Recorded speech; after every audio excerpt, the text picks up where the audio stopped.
What's going on, everybody? It's your boy Azkhalon. It is August, and it's time for me to unbox my second video games monthly box. I'm so excited to open it up and see what games I got this month. School started back up for me today, so it was nice to come home and have a pleasant surprise of a video games monthly box waiting for me. So let's go ahead and open it up and see what we got. Let's go.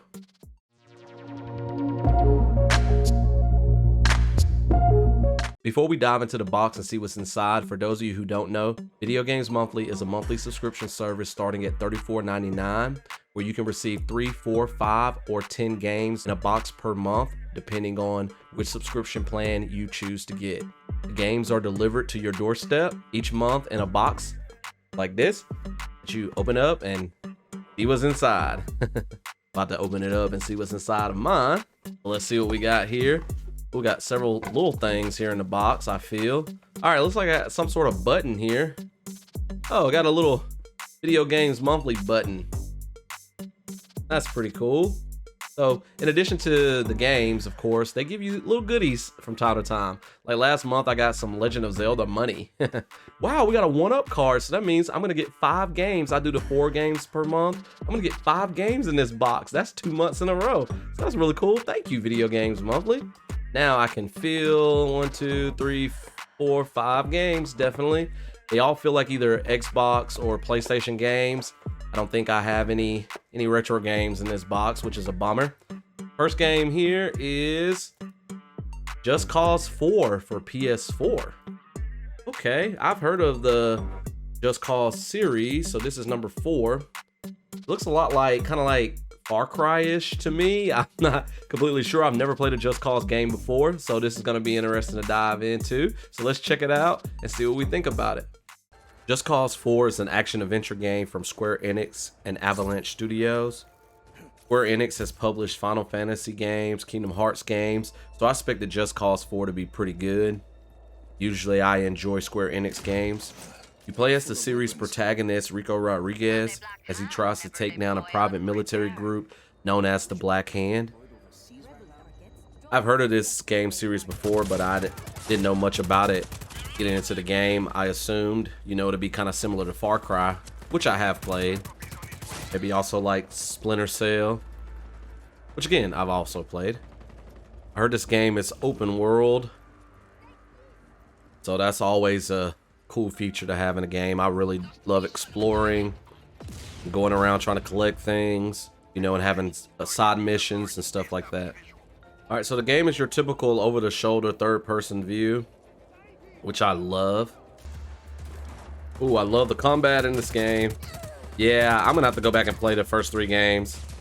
This is probably the one I'm definitely gonna keep. I love stealth games like this, third-person shooters, action adventures where you're a spy, you're sneaking around. I love it. Oh yeah, this is definitely a solid game. I like it already. I don't know how the story is gonna be, but liking the combat, and I think I'm gonna like playing this. Only thing I don't like about this game is you can't crouch, so I guess this one is more guns blazing, kind of like Uncharted, not necessarily as much stealth as I originally thought, like Splinter Cell or something like that. But still, I'm enjoying it. And I would definitely look forward to playing more of this. Add another game to my backlog. All right, let's pull out game number 2. Oh, actually, this case is thicker than your typical, or at least it feels like it's a little bit thicker than your typical Xbox or PlayStation box. I don't know. Let's see what we got here.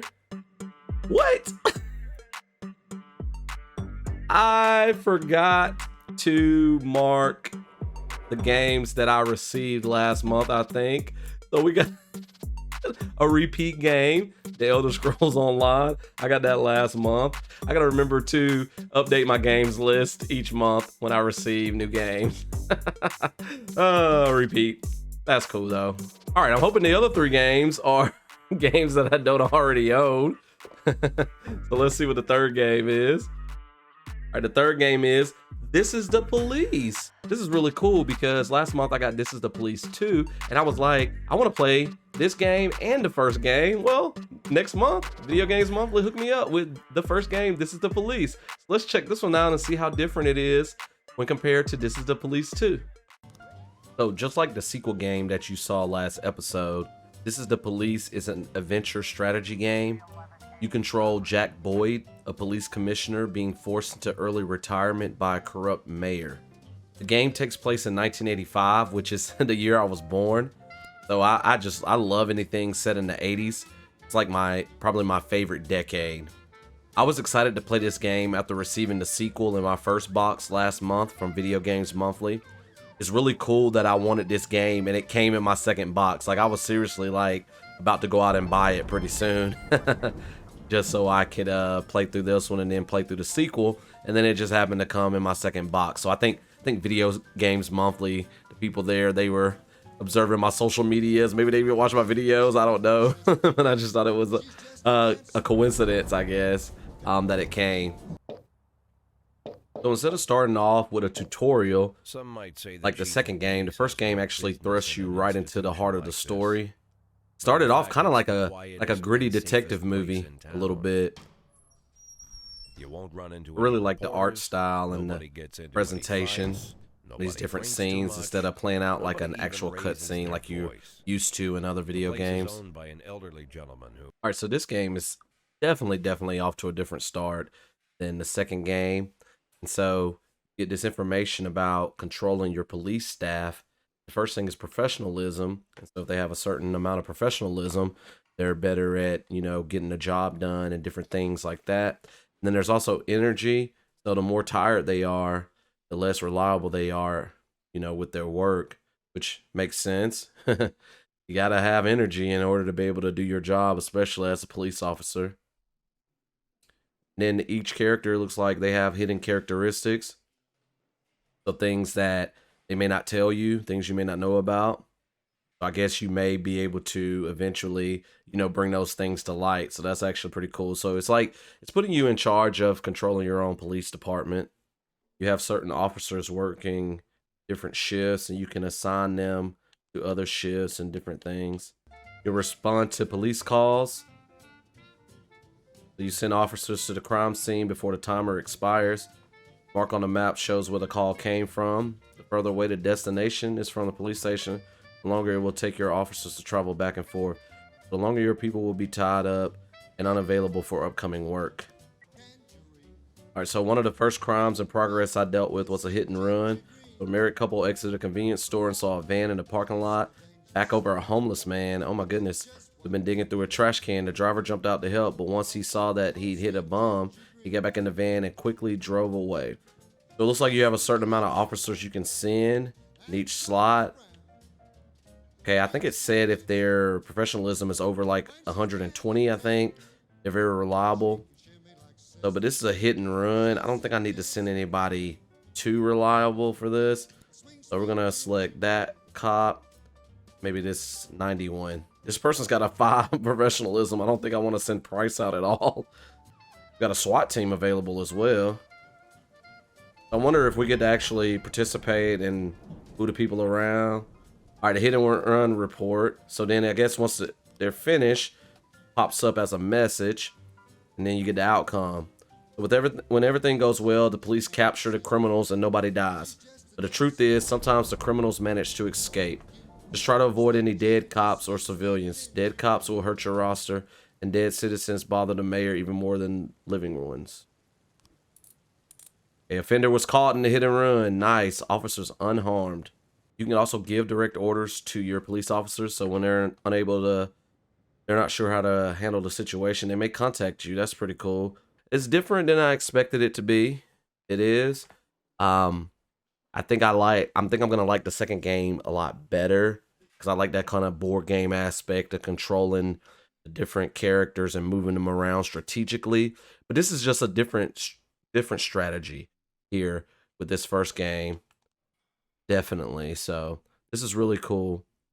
All right, 2 more games here. My 4th game is His 2017. And for Xbox One, I'm a pretty huge, I guess I could say pretty huge FIFA fan. And so I've tried some PES demos in the past. I can't remember if I checked out the 2017 version, so it'd be interesting to see, you know, the differences between PES and FIFA in more detail than I typically do. So this is definitely an interesting pickup. Look like Barcelona's on the cover. So I think, you know, starting a few years ago, PES started having actual licensed teams in their games. So can't wait to check it out. See what I think. Never really played the PES games, although I've heard good things about them. I think it's mostly because FIFA has so many licensed teams and leagues and PES doesn't. And I think that's why people typically, at least people I know, typically buy the FIFA games, even though they're made by EA, and we know EA can sometimes go years without listening to fans and making cool updates, or they'll get rid of awesome features that previous games had. The 2017 version of PES does feature teams like Barcelona, Liverpool, Borussia Dortmund, Arsenal, Atletico Madrid, and River Plate. So they do have a few licensed teams. I can't remember what FIFA looked like back in 2017. The graphics for PES were decent. It seemed a little more cartoony though than FIFA. Trolls seemed very similar to FIFA if I remember correctly. Few differences though. It was just definitely a different experience since I'm so used to playing FIFA. I feel like in FIFA, and maybe it's just me, I feel like you can get away with mistakes a little bit more so in FIFA than in PES. Other people may not go through that like I do. I mean, I've played FIFA so much since like 2014. Played pretty much every year since then. Might even been earlier. I can't even remember my first FIFA for real. I mean, with this being an older PES game, I don't think I can get, you know, the full experience from this. I mean, this is a few years old, but it has definitely made me interested in maybe checking out, you know, a newer PES game to see if I like it better than FIFA. It'll be hard for me to get used to not having every single team in a particular league in the game. Like if I want to play for Chelsea, my favorite team, I may not be able to. Will I enjoy the experience of playing PES games? Probably. They seem just as fun as FIFA, but I don't know. It'll be the same, like I said, because of the lack of teams. All right, and then that brings us to our last game, our bonus game, I guess I should say. Can't believe they hooked me up with an extra game 2 months in a row. I think they kind of do that to lure you in when you first get a subscription, so you would keep your subscription. But let's see what we got here. We got MotoGP 17 for Xbox One. I've never heard of this game before. It looks like you're racing bikes. I like racing games. Forza Horizon is like one of my favorite video game series of all time. So I can't wait to check this one out and see if I like it, because I never heard of it before. So let's dive into it. I enjoy car racing games like Forza Horizon.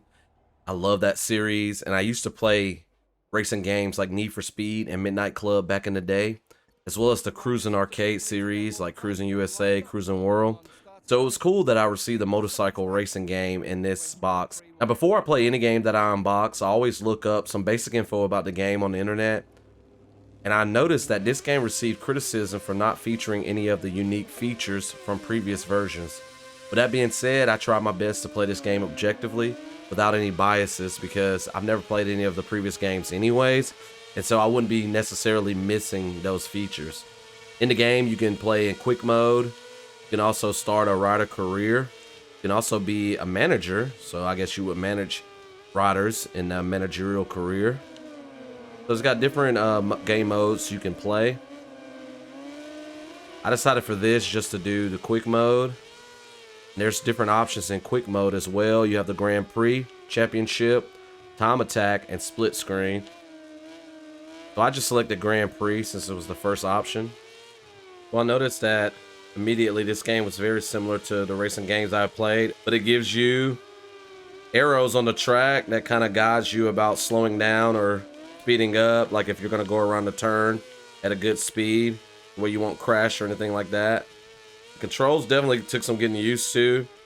I mean, the sticks to turn are not sensitive at all. Graphically, I didn't think the graphics were pretty good in this game. I mean, when you get used to the Forza Horizon graphics, you know, you kind of have the bar set pretty high for other racing games. Yeah, controlling the bike is very challenging your first time. It's a little bit frustrating. I mean, obviously in the game you start, it takes some getting used to, but I don't know. I mean, as interested and curious as I was about this game, I just don't know if I can fully get into it. I'm not big into motorcycles. I know some people are. I mean, I'm not really big into cars either, but I enjoy car racing games. So will I keep this game? Will I continue to try it out? I don't know. I mean, I didn't hate it. I did not love the controls. It was really difficult for me to navigate my bike around this track, so I don't know. I may give it another couple of tries and see if I eventually like it. I may try to look for a newer version, see if I like that better. But yeah, decent game. I don't know if I'll keep it though. Alright, so that completes my second unboxing video for Video Games Monthly. Alright, so the values of, we're going to count just for the games. We're not going to count the Elder Scrolls Online since that was a repeat game. The value of those games come out to be $31.32, which is a little disappointing considering I pay $40 a month for the 4-up, so I get 4 games. But if you think about it, I had a 1-up card. I got the extra game. It just turned out that the extra game was a game that I already had. Probably those 5 games together would probably put me right at $40, if not above it. So not too bad. I expected, you know, from time to time, the value of the games that I receive is going to be less than the 40 bucks. So looking back on the website, I did put in and update my games from the first box. I thought I didn't earlier in the video, but I checked back and I did. What had happened with Elder Scrolls Online is I got it for Xbox One in the first box, and so when I went back on the website to try to update my games, I didn't see an Elder Scrolls Online for the Xbox One. They had Elder Scrolls Online, but they had Morrowind next to it, so I assumed that was just the expansion pack, like an expansion pack, and so I didn't click that I own that game, and so I guess, you know, however they select the games, they saw I didn't have that game for PS4, and then they sent it to me again. So anyways, I'm going to contact Video Games Monthly and talk to them about that. I've heard their customer service is really good. Hope you enjoyed this video. Not a bad haul this time. Other than the MotoGP game, I'm liking the other games, and you know, I think that I'm going to definitely play more of those, especially This Is the Police.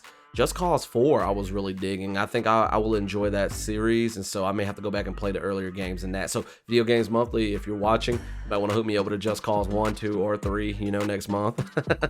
Anyways, hit that like button if you like this video. Leave me a comment below. Let me know what you thought about the unboxing. If you're new around here, definitely check out all of my content. In addition to these unboxing videos for Video Games Monthly, I do Let's Plays, gaming shorts, and gaming trailer reaction videos. So hit that subscribe button if you like the content. My wife and I have a YouTube channel together called Team Rixie, where we post Disney World and taste test videos, and our Instagram page for that channel is team_Rixie, where we post vacation pictures. All right, thank you so much for joining me. I'm still getting used to making these unboxing videos, so I'm trying to get better and better with each one that I make. They're a little bit different than my usual content. Thank you so much for joining me and checking out all the cool stuff that I receive, and I'll see you guys in another video. Y'all take care. Peace.